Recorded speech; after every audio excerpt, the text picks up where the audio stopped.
Živijo punce, v tokratnem videu bom pa govorila malo o socialnih omrežjih.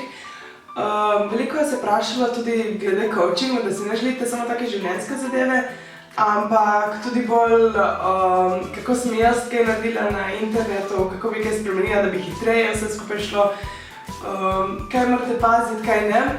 In zdaj sem se odločila, da bom v tem trenutku, da bom pripravila, ne vem, 5 stvari recimo, glede socialnih omrežij nasploh, glede bloga, kaj bi jaz spremenila, kaj bi jaz zdaj naredila, če bi še enkrat odpirala blog in tako.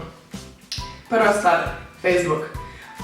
Kar sem jaz delala do še teden nazaj, je, da nisem sprejemala Facebook prijateljev na svojem privatnem profilu.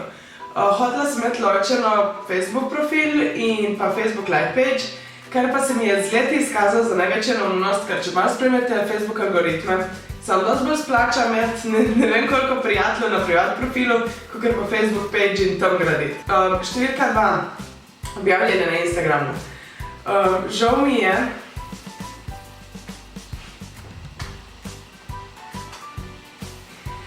mi je, da Instagram dejansko nisem vzela bolj resno, ker ti lahko res ogromno prinese, ker zdaj mi je dejansko škoda iti vse brisati in spreminjati.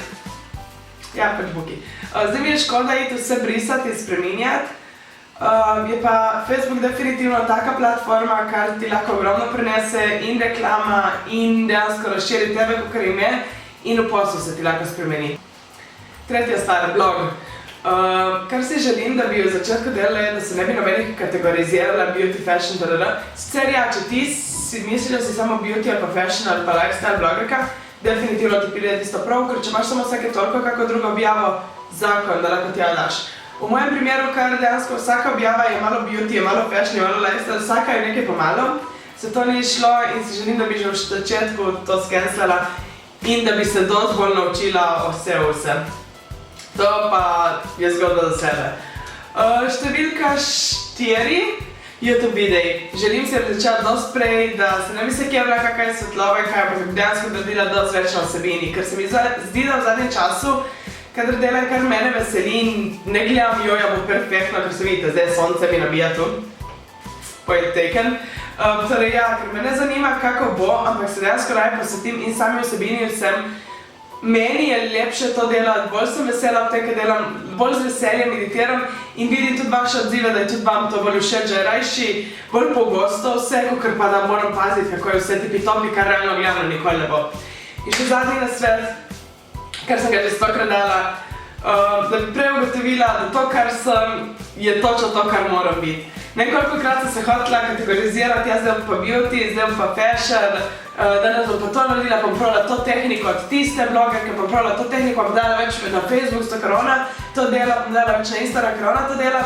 V tistem momentu, kadar sem se sprostila, sem si rekla, to je tvoj plac na internetu, tu si lahko ti, tu lahko delaš, kar si, bum. Veselje do ustvarjanja je nazaj prišlo, odziv je prišel odličen. V tistem momentu, kadar sem se pa odločila, ne bom več gledala nobenih številk, kaj sem se ustavila gledati in kje imam koliko statistiko, in kje imam koliko lajkov, kje imam koliko vsega.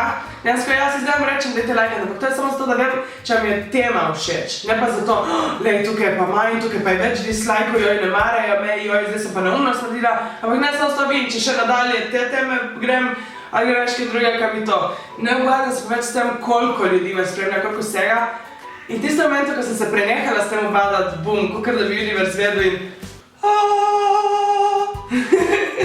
pa so fajn izkoristila, vidite.